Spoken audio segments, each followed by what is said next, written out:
You're now watching the Mike Missanelli podcast on the BetRivers Network. Wow, what a series. Good morning, everybody. This is the Mike Missanelli podcast. I am Mike Missanelli. Just hours after the 76ers lose Game 6 at home and get eliminated from the series by the New York Knicks. I got to tell you, that I enjoyed this series immensely. I thought it was really knockdown, drag out. It was appreciable basketball you could watch and get excited.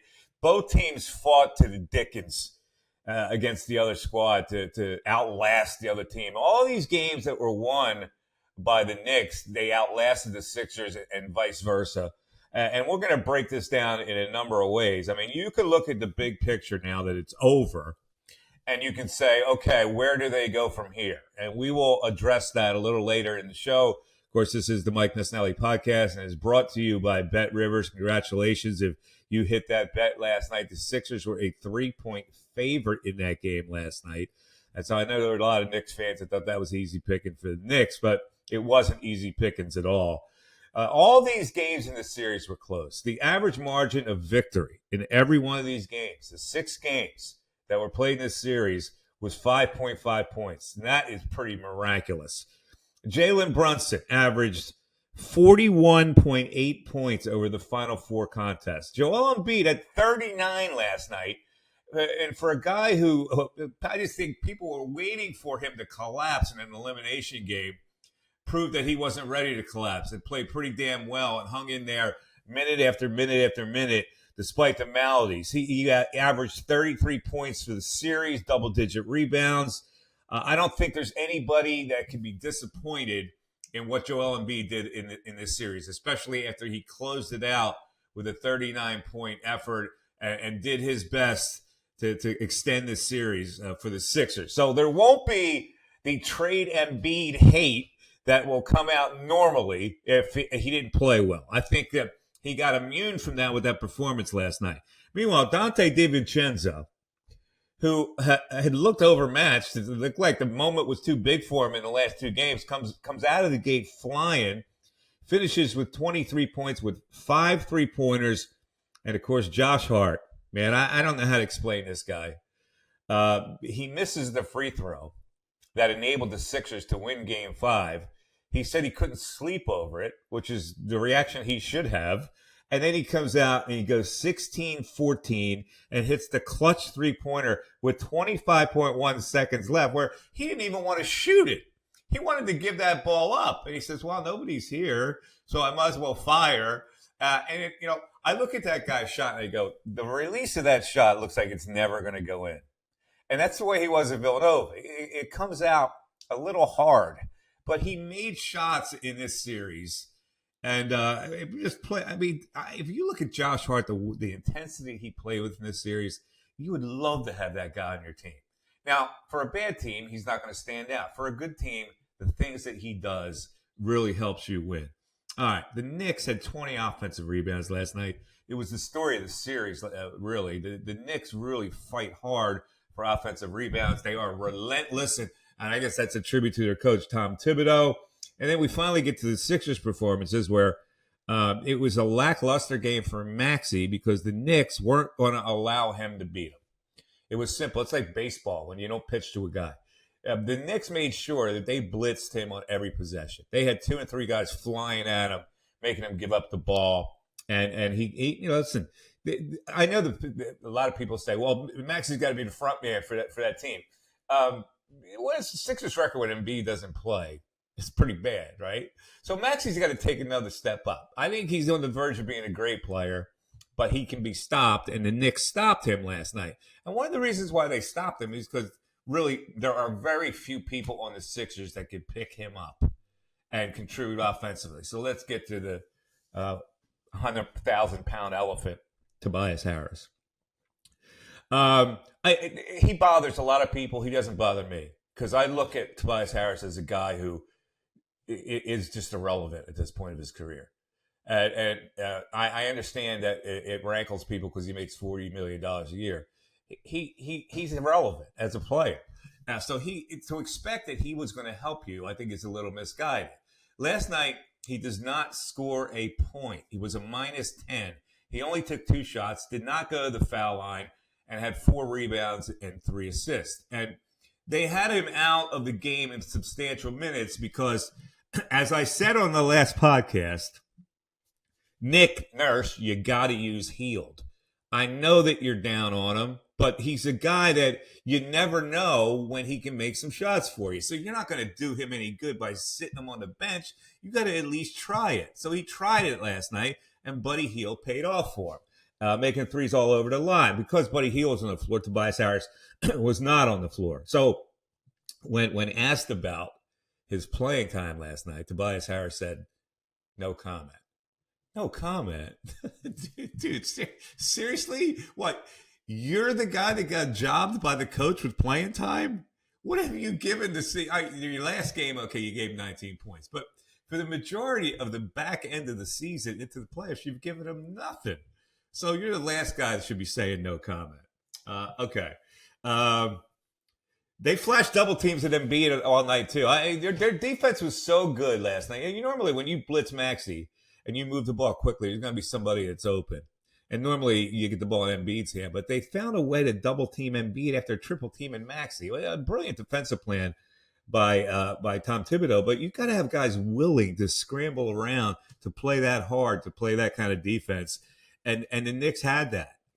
So let's get into the play-by-play, because this was a game where the Knicks go out to a 33-11 lead in the game. And I'm going, oh, my God, could this be a blowout at home? But I knew better than that. I knew the Sixers would probably come back. This series is really going up and down, and one team wasn't going to just give it up. So from 33-11, the Sixers managed to get a lead at halftime. And in the third quarter, they actually lead by 10, 71-61. And I'm watching the game, and I go, I don't know where this game's going to go. I really do not, because I know the Knicks aren't going to give up, and it's just a matter: can the Sixers score enough points against what the Knicks are doing on defense? Because I'm looking at Max and he's struggling. I go, I'm not sure they can score enough points. Sure enough, they're getting buckets from everybody to stay in the game. So let's get into the play-by-play and the waning moments of this. Fourth quarter was back and forth, crazy, frenetic situations, and we'll start it with the. With 8 minutes and 16 seconds left, the Knicks are up 92-88 at the time. And Buddy Hield makes the three to make it 92-88. At 6:01, Brunson makes a three to make it 101-95. Still that 6-point lead in there. Brunson makes a short J a couple minutes later. The Knicks are up by 5 at 103-98. At 3 minutes and 27 seconds, he makes a 15-foot pull-up. It's amazing the way this guy plays, where he gets guys on his hip and he gets them off balance, and then he somehow flicks that little left-handed medium-range jump shot up. He gets guys on his back, and he makes sure that they lean on him, and he gets the call on the foul, and he's got freedom to shoot that ball where he's not impeded.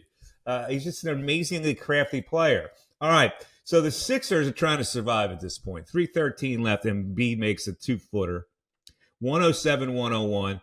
DiVincenzo, who sometimes can get crazy on the farm, misses a three. Hart gets the offensive rebound and flips it to Anunoby, who's coming down the lane, and he wolfs a dunk over Embiid, which lights up the Knick crowd that was there last night. Not as many last night as there were a couple nights ago.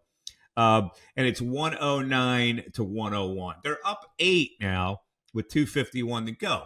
But they were up before in the game, and the Sixers came back. So I'm not thinking the Knicks have won this game at that point. Oubre makes a three-pointer, and Maxey comes back with a basket, make it 109-106. Hart with a miss. They get a defensive rebound. They miss again, and Oubre gets a dunk down at the other end. So here we are now in the final minute of the game, and the score is 109-108. It's anybody's game at this point. 53 seconds left. Who's got the ball in his hands? Jalen Brunson. They can't get it out of his hands. He makes a 9-foot pull-up to make it 111-108. And then a key play here. Maxey goes to the basket. It was really close to being a block by Hartenstein. They foul Maxey, They wound up saying it's a goaltend on video review. I looked at that 100 times, like the camera showed it 100 times. I couldn't tell one way or the other whether that ball hit the backboard. I don't know how they had conclusive evidence of that. But anyway, Maxey ties the game with 3-point play on a 111 to 111 with 34 seconds to go. All right. And at this point, I'm going, oh my God. This game takes you down to the brink. The killer. Here comes the killer.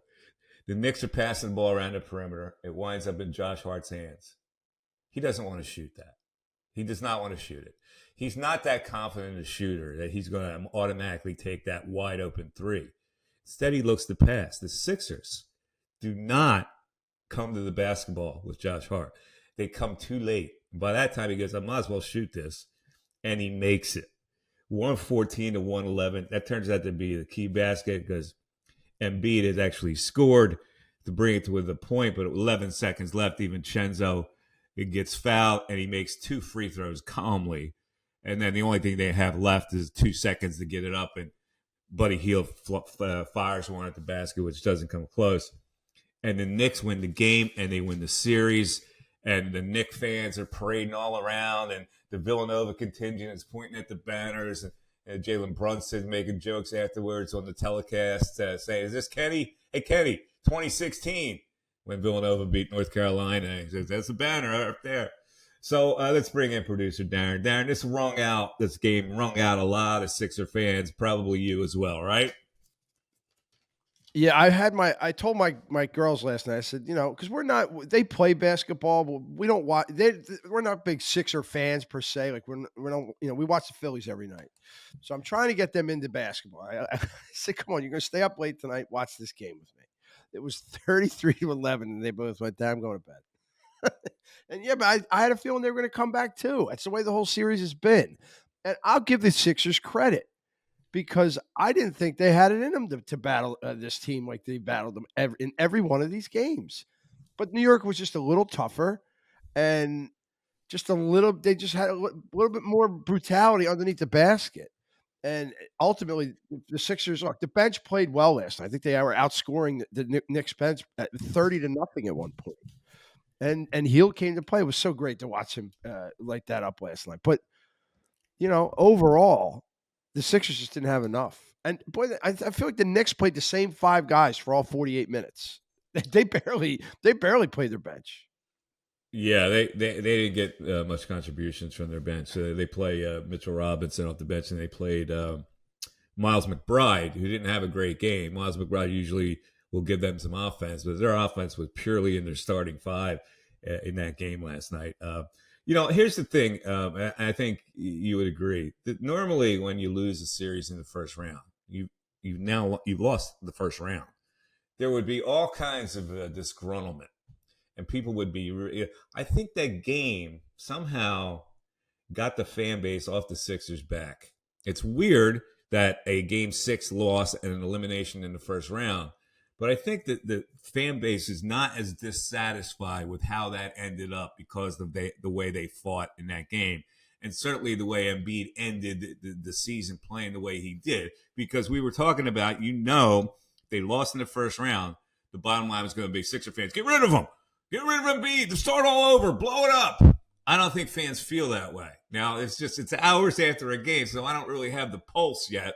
But just the judgment on social media last night, I wasn't seeing the anger. They fought tooth and nail against a team that's really tough, a team that really, I think, has a chance to win the Eastern Conference. The way they play with the toughness, and Boston gets into those weird, slumpy type of minutes, I think the Knicks can take that to 7 games, and we'll see what happens. But that's beside the point. The Sixers now are in a situation where you have to go, what's next? I mean, are you sensing that from the Philadelphia fan base that they're not as disappointed, but they may be thinking, hey, maybe good things are to come? That's the air that I get this morning, that it's not doom and gloom. That last night, that the way that the bench played for them, the fact that they don't have to hear about or see Tobias Harris anymore, that's addition by subtraction. That Embiid at the end of the day with all the injuries he had, really fought and played well, particularly last night. So, and Maxey reached the next level. I think that's another reason why people are more optimistic this morning than you would think. There's a number of things why I think it's not, people aren't jumping out the window this morning. All right, let's look at what they are now, because I know the only thing that most people know are the Sixers have a lot of cap space, and we've already addressed it, and we addressed it with Tim Legler on a previous podcast, that it is possible that LeBron James would be interested in playing with the Sixers. He opts out of his Lakers contract, and he can sign here. They have the cap space to do it. In fact, the Sixers right now have $60 million of cap space, and they are $110 million below the luxury tax. And we'll get into who's under contract and who they can get at this point. So LeBron comes to join Embiid for the last great challenge of his career. He's already met that LA challenge, took AD out there. It didn't work out. Now things are discombobulated. So his final challenge, he comes to Philadelphia with Embiid, with Philly be a city that he could live in and play basketball for a year or two or even three. And here's the appendage to this. The appendage is I was reading something about how a Villanova assistant, Mike Nardi, has had a conversation with Bronny James to influence Bronny to go through the portal and wind up at Villanova while his pop plays for the Philadelphia 76ers. How are you feeling about that? I'm a cynic. There's no chance that LeBron's going to play for the Sixers. Come on. Didn't we go through this with him when he was going into college? Wasn't he visiting? Wasn't there rumors that he was visiting Penn or no, it was a high school out here when he was in high school. And LeBron was visiting private schools out in the Philadelphia area because he might sign with the Sixers. We went through this already. I'll believe LeBron James. Well, we didn't go through this already. That was 100 years ago. We're going to go through what the active is now. Look, you got to look at from his viewpoint. What other challenges would he have that would make sense to him? The Philly thing makes a lot of sense to him if he wants to live in Philadelphia for a year. The Philly thing is this: Embiid has a couple years left of a window. Will go and play with two great players and help them to get them over the top to beat a team like the Knicks and Boston back into the Eastern Conference, which was his birthright in the Eastern Conference. To me, it makes a wonderful story, and it's not that far-fetched. I think he's just L.A. He produces movies now. He's not leaving L.A. I'll be shocked if he leaves L.A. I think his lifestyle and life after basketball. It's not a good situation out there for him to play with the Lakers. It's just not a good situation anymore for him to play with the Lakers. He's looked at now as a failure. It is time now, and I know in his head he's thinking it's time for another challenge. This challenge did not work out the way I wanted it to. I can always go back to LA. I got people running my businesses. I don't have to be on site. So it would would his wife want to move to Philadelphia, or would they, I don't know, get temporary? I have no, it's not far-fetched. So we'll just have to ride that out. Now, here are the contracts the Sixers have for next year. These are it's hard to believe. All right, Embiid is in at $51.4 million. Paul Reed is in at $7.7 million. Ricky Council IV is under contract for $1.8 million. Maxey is under contract for an $8.4 million qualifying offer, depending on when they want to give him the max contract. I would think they'd not want to give him the max contract right now because they want to have the flexibility to go out and get other people. Terquavion Smith is under contract for $1.8 million, and a guy named Jeff Dalton, who they signed at the end of the last year, is under contract. So that's only 6 players that they have under contract right now. The free agents that they have that are going to be free agents: Tobias Harris won't be back.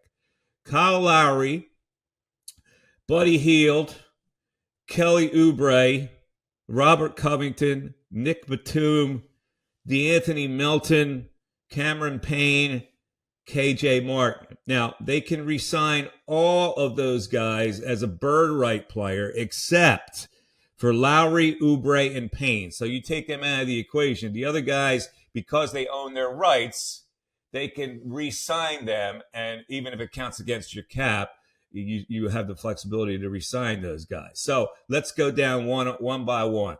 Harris, they will not re-sign. Lowry, no, he won't be here either. Buddy Hield, would you re-sign him? Yeah, he's cheap. Why not? Shooter off the bench? No, he's not How cheap. much? What's he going to cost? He's not cheap. What's he going to cost? He's like a $20 plus million player. Probably not then. That's a little expensive. Kelly Oubre. Yeah, I'd bring Oubre back. You would, huh? I would. Yeah, I would not. Well, Covington. Batum. No. Melton with the bad back. No. Cameron Payne, a dime a dozen player, and KJ Martin, who gave them absolutely what is with nothing. that shot that Cameron Payne? He looks like a cartoon character when he shoots the ball, Cameron Payne. Makes a couple. I don't know, but you can do better than Cameron Payne. All right, so the free agents to pursue, you're looking at, you want to get a guy with some length that can play a 4. That would be an upgrade from Tobias Harris. So, or you just want to add another good player. So here are 4 players that I think Morey, as a star chaser, would be interested in. Of course, we just talked about LeBron. Paul George. Paul George is not leaving California. That I know. Why do you always throw this stuff in here? LeBron's not leaving L.A. Paul George. What do you know about them wanting to leave Paul George California? is old anyway. I don't want Paul George. He's old. You don't want Paul George? No. All right, DeMar DeRozan. That's interesting. That's interesting. And I would not be surprised if he's the guy they sign. And Pascal Siakam. I'd be okay with that. Nurse knows him. Nurse knows how to use him. So those last 2 I'd be okay with. All right. Well, there you go. It's not a big, healthy free agent class. So they're going to have to be really creative. The thing that I don't trust Daryl Moore. I just, at this point, he hasn't shown me enough acumen to build a team. He star chases in the face of him being some analytical genius. And he signed a bunch of crap. Like this year, he set when you look at the Sixers bench and why they didn't have a bench, it's because Daryl Morey signed crap. And he wound up having to get rid of the crap that he signed. And guys like Covington they couldn't play, and Melton, and like everything that he tried to do to add depth to this team did not work out, to the point where they had to be rescued by the Nick Batums and the Kelly Oubres and the all that kind of stuff. And Lowry didn't work out either. So I don't think that I don't trust him at this point. I know he's got this really good reputation. I'm not sure why he has that good reputation. But I guarantee you that he will star chase. And he's not going to try to put together a team like the Knicks put together a team with these selfless players, these hard-nosed players that all blend together and are coached hard and they mesh like gears. That's not the type of guy Morey is. So I am telling you right now that he will make a monster push for LeBron James. I mean, I could see it. There's nobody else. There's no other name out there. You just got done saying that LeBron's not going to leave California. I didn't say he was going to leave. I flipped you in 3 minutes. I didn't say he was going to leave. I said I believe Morey's going to try and get him. You dismissed it completely. I didn't say. I said he's a California guy. He's got movies and a whole bit. Aspetta. I said he wouldn't leave. I didn't say Morey wouldn't try and get him. I do think Morey's going to go after him full board. But you think it's futile to go after him. Futile. Ugats he's going to get. All right. Well, I don't know. I think he can really. I look at LeBron and what makes sense to him and where he needs a challenge. Like going back to LA is no longer a challenge. AD has already let him down. They can't put enough players around him. That situation has been played out. They're going to fire the coach. He's going to have to start all over. So where does it make the most sense for him to go? The team that just got eliminated in the first round that has an MVP candidate and a burgeoning star. Don't you think he figures that out in his head? Yeah, it's enticing. I also think his lifestyle is more important to him right now. At his age, that's what I think. That's what I think. Is there a they don't have any flights that go to LA anymore? Like from the East Coast? And he might have He his own went from plane flying South there. Beach back to Cleveland for crying out That loud. was a different part of his life. A different part of his life. He still had those LA connections. Played in Cleveland. Okay. All right.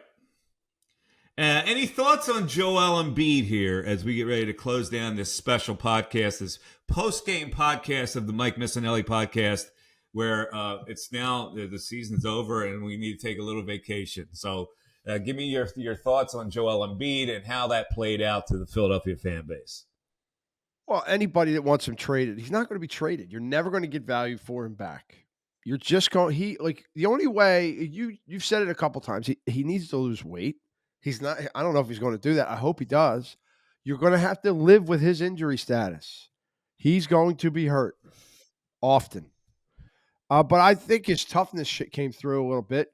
I think I feel better about how tough he is after this series. Yeah, and that's the bottom line here. As we, there are podcasts that you anticipate, and I was anticipating, okay, what's the podcast I'm going to have to do when they get eliminated in the first round?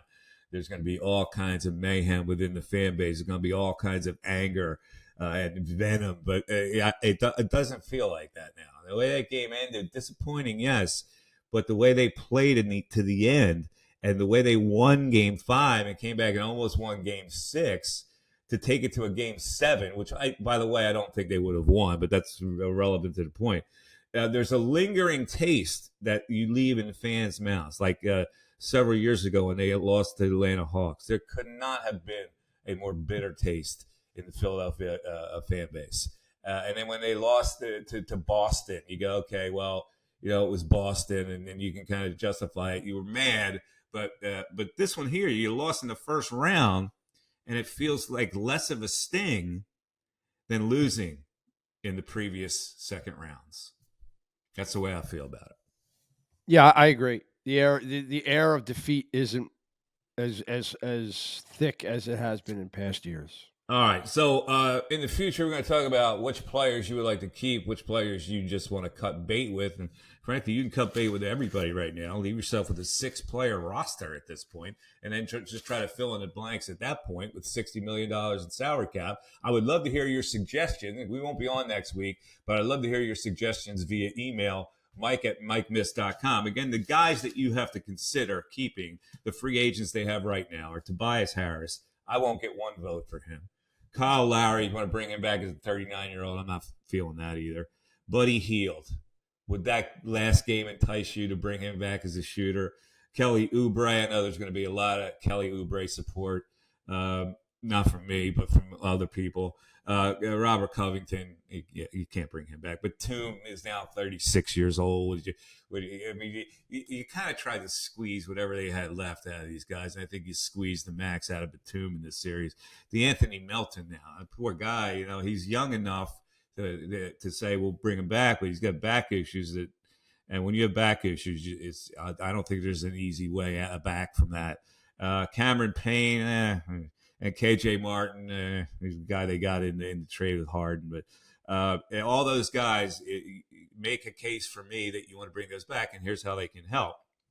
And then the free agents to pursue: Siakam, DeMar DeRozan, Paul George, and LeBron James. I guarantee you, will go star hunting, Daryl Morey. So we'll see what happens. All right, thanks for listening to our post-game podcast as the Sixers lose the series to the New York Knicks in 6. They lose it on their home turf, and it's okay. Let's see what we can build around Embiid for next year. Another year goes on in the career of Joel Embiid as a Philadelphia 76er. Again, email me, mike@mikemiss.com. You can check me out on Twitter, even though I'm on vacation. I'll be tweeting and following along. It's MikeMiss25. And I guess that's about all we have today, right? We miss anything? Just a reaction. Yeah, we'll be back. We're taking a week off, right? Yes. All right. See everybody in a Down week. here, I'll play a couple rounds of golf and veg out a little bit. It's beautiful down here. I love it in Hilton Head. Anyway, have a great rest of the day wherever you are, because I hear the weather in Philly is pretty good. Enjoy the weather, get outside, hang out with the family, play golf, whatever you do. This has been the Mike Missanelli podcast for Darren. I am Mike Missanelli. Have a great weekend and a great week. Take care, everybody. Bye-bye.